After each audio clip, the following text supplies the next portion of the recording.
შემოგვიერთდა ფონდის პარტნიორობა საგზაო საფრთხეებისთვის დირექტორი ირაკლი ზორიას თუმართან ერთად შევაჯამებთ მიმდინარე წელს და ასევე ვისაუბრებთ საგზაო საფრთხეებასთან დაკავშირებული საკითხების შესახებ. დილომშვიდობისა. მოგესალმებით ირაკლი, მადლობა ჩვენთან მოგზაურობისთვის. დიდი მადლობა მოგზაურობისთვის.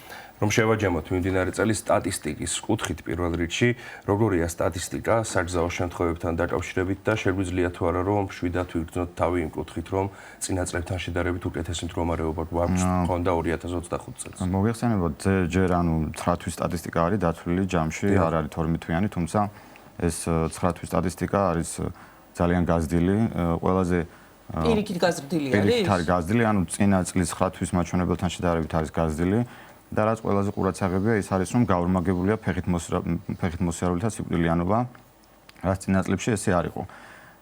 ეს თავისთავად დაკავშირებულია სიჩქარის ლიმიტებთან, ურბანული, ესე რომ ვთქვათ, სასკოლო ზონები და მთელი ეს პრობლემები, რასაც ამდენი წლებია ჩვენ ვსაუბრობთ, ყველაფერი არის ამასთან დაკავშირებული და ყველაზე უფრო მეტიც, ჩვენ გვაქვს საქართველოს საგზაო საფრთხეობის ეროვნული სტრატეგია, რომელიც 2023-2025 წლით თარიღდება.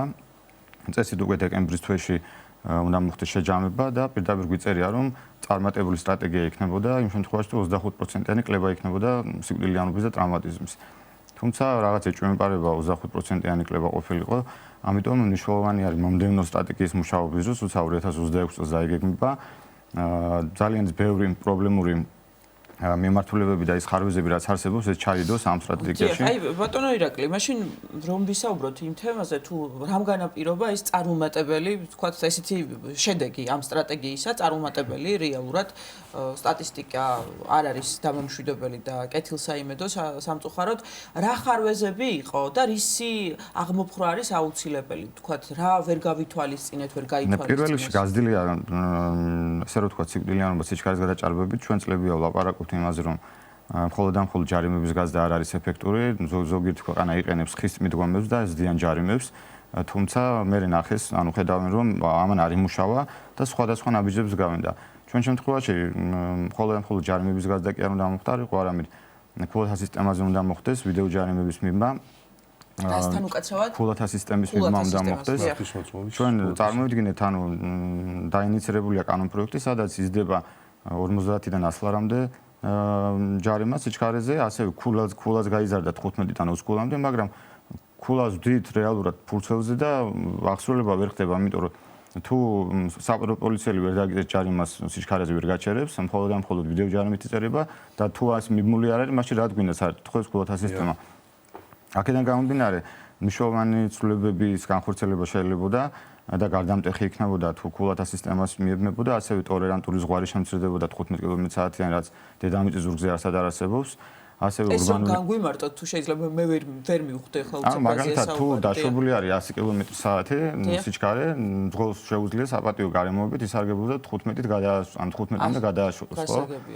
და თანამედროვე კვლევებით არის ესეთი რაღაცა, რომ თუ 1%-ით იზრდება სიჩქარე, 4%-ით იზრდება სიკვდილიანობა და ის 15 კმ/სთ ძალიან ბევრს ნიშნავს, მით უმეტეს თუ სასკოლო ზონებზე და ბავშვებზე ვსაუბრობთ, 30 კმ/სთ-ით მოძრავი ავტომობილის ბავშვთან შეჯახების დროს 10-დან 9 გადარჩება.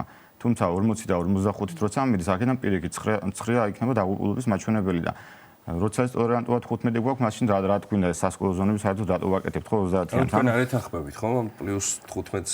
ხო, საერთაშორისო გამოცდილებით არის 3 ან 5 კმ/სთ, თუმცა ბევრი ქვეყანა მაინც ამბობს, რომ ტექნიკური სვამილების თავიდან ასაიდელებს შეიძლება 7-8 კმ/სთ და ყველაზე მაქსიმალური არის 10 ზევით არ არსებობს, არცად მხოლოდ და მხოლოდ საქართველოში გვაქვს 15 კმ/სთ-იანი.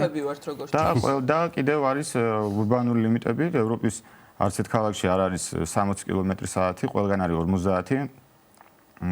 მე ვგულისხმობ ჯერ დასახლებულ პუნქტებს, ჯერ ისედაც თბილისის ქუჩებში ისედაც ვერ დადის ადამიანი 50-ით ხა როცა საცობია და გადატვირთულობა, ყველა გვაქვს ფაქტიურად ეს დაწესებული, ამიტომ ურბანული ლიმიტების შემცირება უნდა მოხდეს, როგორც ევროპის ბევრ ქალაქებში მოხდა და უნდა იყოს ეს 50, რა თქმა უნდა ტოლერანტობის ზღვარი უნდა დავწიოთ, ქულათა სისტემა უნდა შემოვიღოთ და ეს ყველაფერი ერთიანი ეფექტი იქნებოდა და ძალიან ფიქრობთ რომ სადღაც 30-35% შეამცირებდა სიკვდილიანობას. ირაკლი, აი ლოგიკურად ბუნებრივია ის რაზეც ახლა საუბრობთ, ეს ასე იქნება ნამდვილად, თუმცა ამ კუთხით თუ არსებობს რაიმე კონკრეტული სტატისტიკა, რაც ახსენეთ ხომ 30-ით შეჯახებაზე, 45-ით შეჯახებაზე, სხვადასხვა ზიჩოს სტატისტიკასაც შეეხება ჩვენ საქართველოში არ გვაქვს ზუსტი სტატისტიკა არ არსებობს რეალურად გვაქვს მხოლოდ საპატრულო პოლიციის მიერ ესე რომ ვთქვათ სამოქმედო ტერიტორიაზე აღრიცხული საგზაო შემთხვევები დეტალური მონაცემები არ გვაქვს მაგალითად იგივე მახსოვს წლების უკან გვინდოდა მიერთება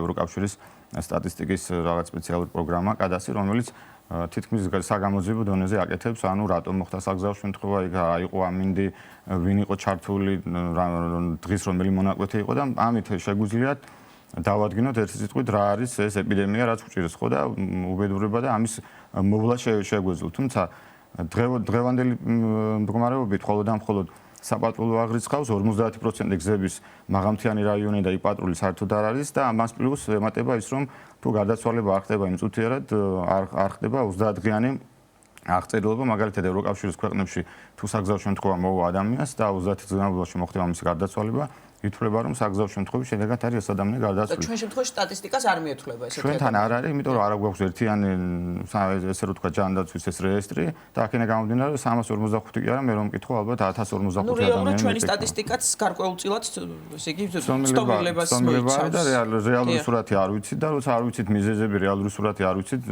და როცა დიაგნოზი არ ვიცით, როგორ შეიძლება რომ ავტომატურად ვებზოლოთ. ბატონო ირაკლი, აი, როდესაც ეს სტრატეგია იგეგმებოდა, თქვენ თანამშრომლობთ სამთავრობო სტრუქტურებთანაც თქვენი ფონდი და რაღაც გარკვეულწილად წარმატებულიც არის ეს თანამშრომლობა. რატომ ვერ იქნა გათვალისწინებული, ვთქვათ, ყველა ის პრობლემა, რაზეც ახლა თქვენ საუბრობთ და მომავალი წლისთვის რამდენად შესაძლებელია რომ იყოს გათვალისწინებული და რაღაცა უკეთესი შედეგი მივიღოთ. ჩვენ აქტიური კომუნიკაცია გვაქვს საგზაო უსაფრთხოების დეპარტამენტთან, სხვადასხვა ვისარგებლით თქვენი ეთერი და დავასრულეთ უკვე კვლევა ქულათა სისტემაზე და დაახლოებით 50 გვერდიანი დოკუმენტი შევქმნით, სადაც წარმოჩენილი არის 20 ევროპული ქვეყნის მაგალითი, როგორ იყენებენ ქულათა სისტემა, როგორ ხდება მისი აღსრულება, ეს ყველაფერი გადავეცით. აქვს საგზაო უსაფრთხოების დეპარტამენტს, შესაბამისად ახლა მუშაობთ კიდევ ურბანული ლიმიტების კვლევაზე, რეალურად გვაინტერესებს, რაც დაწესებულია ქუჩებში ეს ლიმიტები ეს რეალურია თუ უბრალოდ ტყუილად გასეს ნიშნები, ანუ ამის კვლევასაც ვაკეთებ და ალბათ იანვრის ბოლოს იქნება და ამასაც გავუგზავნით, რა თქმა უნდა, თანამშრომლობთ. უბრალოდ ყველაზე პრობლემას რაცაც ჩვენ ვხედავთ ამ ეტაპზე არის ის რომ კოორდინაცია არის საჭირო უფრო მეტი ჩვენი ეროვნული კანონმდებლობით საგზაო უსაფრთხოების დეპარტამენტი უნდა იყოს წამყვანი პოლიტიკის განსაზღვრელი ორგანო და აქედან გამომდინარე თუ რომელიმე სამინისტრო საგზაო უსაფრთხოებასთან ტრანსპორტთან დაკავშირებულ კანონმდებლობას ღებულობს ეს აუცილებლად უნდა იყოს ამ დეპარტამენტთან შეთანხმებული და პოლიტიკა უნდა იყოს განსაზღვრული რა თქმა უნდა ჩვენი სექტორის ჩართულობას მნიშვნელოვანია ამიტომ რომ ძალიან ბევრი წლებია მუშაობთ ამ თემებზე, ვიცით რა პრობლემები არსებობს. შესაბამისად, უფრო მეტი ჩართულობა და კომუნიკაცია და კოორდინაცია თუ იქნება, ვფიქრობ, რომ 2026 წლის ახალი სტრატეგიის შესაძლებელი იქნება დავამარცხოთ ეს ეპიდემია ჩვენს გზებზე. ის რომ 1 იანვრიდან 2026 წლის ამნისტია შეეხებათ მათ, ვისაც გარკვეული დარღვევები ჰქონდათ და ამის გამო მართვის მოწყობა ჩამორთმეული, ამასთან დაკავშირებით რა აზრის ბრძანდებით? ხო, ზოგადად ამნისტიებს მე არ მივესალმები, საერთოდ არ უნდა მოხდეს ცხოვრების ახალისება. და განცდა არ უნდა კონდებს ხოლოს ის რომ თუ მაგალითად დავარღვევ დღეს რაღაც 1 წლის მერე შეიძლება ვიღაცამ ეს მაპატიოს ან ამნისტიის თემა თან მithumetes ნასვამძღოლებზე და ადამიანებზე რომლებიც 24 თვალსები 24000 ადამიანია ვისაც მართვის მოწყობა შეუჩერდა ნასვამობის გამო და წარმოიდგინეთ ეს 24000 ადამიანი ქუჩაში გამოსული რა უბედურება შეიძლება დატრიალებული იყო ხო ამიტომ არ უნდა წავახალისოთ პირიქით წარმატებული ქვეყნები იყენებენ ასეთი ადამიანების მიმართ შესაბამის ტრენინგებს, სასწავლო კურსები უნდა გაიარონ სავალდებულო თუ არ გაივლიან არ უბრუნდებათ მას მოწმობა. ეს არის ფსიქოლოგიური კურსები, სადაც ასწავლიან ამ ადამიანებს რომ შეიძლება ის იყოს ავტომობილი მის ხელში შეიძლება იყოს იარაღი, რომელმაც ადამიანი დაღუპოს. აქედან გამომდინარე არ ვითანხმები ამ ამნისტიის თემებს და საზოგადოების ცნობიერებაზეც რომ ვისაუბროთ, იმიტომ რომ დიდი პრობლემა არის რეალურად ჩვენში შეიძლება ითქვას პასუხისმგებლობის თვალსაზრისით, რაც არ უნდა კანონები, თქვათ, მივიღოთ და გამკაცრდეს კანონები, თუ კი ადამიანებმაც რაღაცნაირად არ გაათვითცნობიერეს ის რომ ესეთი დარღვევებით საჭესთან ჯდომა და მანქანის მართვა არის ძალიან ცუდი შედეგის მომტანი და გამოუსწორებელის, მაშინ არ ვიცი, მე მგონი მხოლოდ კანონები და მხოლოდ ეს სტრატეგია არ გვიშველის. რა თქმა უნდა, აი ამ კუთხით რამდენად თქვა, აი ფსიქოლოგებიც თუ არიან ჩართული და რამდენად კომპლექსური არის მიდგომა, რომ რაღაც ცნობიერება ამაღლდეს, აი იმ სტატისტიკასთან დაკავშირებით, რაზეც თქვენ საუბრობდით და ასე შემდეგ. ძალიან ბევრი ქვეყანა, სადაც წარმატებული პრაქტიკები არსებობს საგზაო უსაფრთხოების მართვის შესახებ ცალკე არის საერთოდ კომუნიკაცია მოსახლეობასთან, ანუ ყოველწლიურად იმის დამიხედვით თუ რა პრობლემები გამოვლინდება სტატისტიკურად, ხდება კამპანიის დაგეგმა და განხორციელება, რომ მეტი ინფორმაცია მივაწოდოთ მოსახლეობას. ჩვენ შემთხვევაში, საქართველოს შემთხვევაში ეს იყო ფრაგმენტულად, მაგალითად, ნახევარწლიანი, შეიძლება ერთწლიანი, მაგრამ ერთ წელს რო კამპანია ჩაატარო, ეს იმას ხო არ ნიშნავს, რომ იზრდება თაობები, ახალი მძღოლები გვემატებიან, ახალი ადამიანები, შესაბამისად, ეს უნდა იყოს მუდმივ მომქმედი პროცესი და რაც შეეხება თვითონ მოსახლეობას და მით უმეტეს მძღოლებს, თვითშეგნებაც უნდა აგვიმაღლდეს, იმიტომ რომ ხშირად ხდება ისე რომ მძღოლის ერთი უნებლი დარღვევით წირავთ რამდენიმე ადამიანს, აქედან მოსიარულეებსაც სხვათა შორის ძალიან ვარღვევთ ხოლმე ზოგჯერ ფეხით მოსიარულეებს. სხვათა შორის ეს კამპანიას მნიშვნელოვანი ნაწილია, იქიდან გამომდინარე, ჩვენთან თბილისში არის შერეული ტიპის შუქნიშნები, მოგესალმებათ, მწვანე როცა ინთება მძღოლისთვის, იგივე მომენტში ინთება მწვანე ფეხით მოსიარულისთვის და ბევრმა მძღოლმა არ იცის და გონია მისი გზა არის და რამდენი შემთხვევები ხდება, იმიტომ ხდება ეს უბედურებები და კონკრეტულ გზაჯვარედინებზია ხო მსგავსი? კი, კონკრეტულ გზაჯვარედინებზია და გაურმაგებულია ფეხით მოსიარულის სიკვდილიანობა, ამიტომ კამპანიების წარმოება ხა ერთი და ორი ორგანიზაცია ამ ხელ კამპანიებს ვერ დაგეგმავს, ამას სჭირდება საკომუნიკაციო გეგმა, ფინანსები, რესურსები და ასე შემდგომ. აქედან გამომდინარე, ვფიქრობ, სახელმწიფო ჩართულობა აქ იქნება ძალიან მნიშვნელოვანი. სხვათა შორის ერთ რამეს დავაკვირდი ბოდიში გეგი ამასაც ვიტყვი და ესე იგი ზებრაზე თბილისში არ არსებობს რომ გაგატარონ და აი ბათუმსა და ქუთაისში დაკვირვებული ვარ რომ უფრო ესეთი მოწესრიგებული მძღოლები არიან. არ ვიცი ეს ჩემი დაკვირვების შედეგი არის თუ აი არ არსებობს ზებრაზე ესე იგი მძღოლი მოდიოდეს და თავისით გააჩეროს რაღაცა უნდა დაელოდო მაინც არა იშვიათად.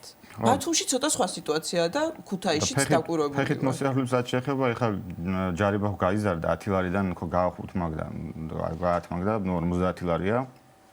თუმცა იმ ხალხმა რა დააჩვევა, ვისაც ზებრა არ აქვს და არ გადავიდეს ხომ. მეორე მხარეს უნდა ვნახოთ, რომ ამ ადამიანებს კომფორტული ინფრასტრუქტურა და გარემო უნდა შეუქმნან. ერთ-ერთ გადაცემაში ვიყავი, სადაც პირდაპირ ეთერში დარეკა ადამიანმა და თქვა, რომ 2 კილომეტრის მანძილზე არ არის ზებრა და არ გადავიდეო. მაშინ მაჯარი მეც და იყავითო. აი ზებრა გადასასვლელებზე რადგან ვსაუბრობთ, ირაკლი, საუბრის ბოლოს მინდა კითხვა აუცილებლად სკოლებთან ზებრა გადასასვლელების პრობლემაზე, რაც დგას მთელი ქვეყნის მასშტაბით და ჩვენ ხშირად გვისაუბრია ამ საერთთან დაკავშირებით და ეგრეთ წოდებული შავი ზონები, შავი წერტილები, სადაც ვიდეო კამერები არ არის დამონტაჟებული და იქ განსაკუთრებით აშვებული არიან, ხო ასე ვთქვათ. ჩვენი კანონმდებლობით ზოგადად არ არის განსაზღვრული სასკოლო ზონის ცნება, საერთოდ არ აქვს, რამდენი წლები ამაზე ვიბრძვით, რომ კანონმდებლობაში შევიტანოთ სასკოლო ზონა და სასკოლო ზონა არის ადგილი, სადაც ეს მხოლოდ სკოლა არ გულისხმობს, აქ გულისხმობს ბაღი, უნივერსიტეტი, სადაც მჭიდრო დასახლებებია და ფეხით მოსიარულეთა მაღალი ნაკადი არის. აუცილებელია რომ ნელა გაიაროს კილომეტრიანი უნდა იყოს შეზღუდვები, რა თქმა უნდა. კამერებით უნდა იყოს ეს ყველაფერი ჩაკეტილი და უზრუნველყოფილი. ბოლო პერიოდში დაახლოებით 9 თვის განმავლობაში 24-მდე ბავშვი დაიღუპა. აქედან გამომდინარე, ჩვენ ვცდილობთ რომ სხვადასხვა მუნიციპალიტეტებთან, როგორც თბილისში, ასევე ზუგდიდში მაგალითად ყველა სკოლასთან 30-მდე ჩამოვიდა და კამერები დაყენდა. თბილისშიც არის ეს ტენდენცია, თუმცა 79 მუნიციპალიტეტია და ბევრგან არის სამუშაო. აქედან გამომდინარე თუ კეთილი ნება არ არის მუნიციპალიტეტის, შეიძლება ეს არ დანერგოს სასკოლო ზონები და ამიტომ არის კანონმდებლობა საჭირო, როცა ცენტრალურ დონეზე ვიტყვით, რომ უნდა არსებობდეს სასკოლო ზონა და უნდა იყოს შეზღუდვა ესა და ეს, უკვე ვიღაცის კეთილნებაზე აღარ იქნება დამოკიდებული, რომელ ნიშანს დააყენებს და აქედან გამომდინარე თვითონ არა მარტო შეზღუდვა, არამედ სკოლის დირექციასაც ძალიან დიდი პასუხისმგებლობა ეკისრება თავის ტერიტორიაზე მომხდარ საგზაო შემთხვევებში, იქიდან გამომდინარე, რომ ძალიან ბევრი სკოლა არ აქცევს ყურადღებას ინფრასტრუქტურას, არ მიმართავს როგორ შეიძლება ზებრა გადასასვლელი არ ქონდეს სკოლას და არ მიმართოს შესაბამის უწყებას, რომ მოაწესრიგო შენს ტერიტორიაზე და უსაფრთხოება უზრუნველყო ბავშვებისთვის. აქედან გამომდინარე, ჩართულობა ყველას არის მნიშვნელოვანი, როცა არსებობს პრობლემა, არსებობენ უწყებები, სადაც მიგვესვლება, უნდა მიმართოთ აუცილებლად და უნდა მოვითხოვოთ შესაბამისი ცვლილებები. ვიყო თუ არა იმედიანად 2026 წლიდან ჩვენი ჩართულობით ასევე საზოგადოების შეგნებიდან, ჩართულობიდან გამომდინარე, მნიშვნელოვანი ცვლილებები გველოდება თუ არა 2026 წელს, რომ შემცირდეს ეს ცუდი სტატისტიკა. გასაკეთებელი ბევრია და არ არის ადვილი საქმე, რა ვინაიდან ერთი კანონ პროექტის შეტანას და ცვლილებებს დრო ჭირდება. თუმცა ვფიქრობ, რომ ყველა თუ გავიაზრებთ საკუთარ პასუხისმგებლობას საგზაო შემთხვევების შესამცირებლად, შესაძლებელი იქნება ნამდვილად შევამციროთ ეს ყველაფერი. წარმატებებს გისურვებთ. ძალიან დიდი მადლობა, რომ იყავით ჩვენი სტუდიის სტუმარი. ფონდის პარტნიორობა საგზაო უსაფრთხოებისთვის დირექტორი ირაკლი იზურია იყო ჩვენი სტუდიის სტუმარი.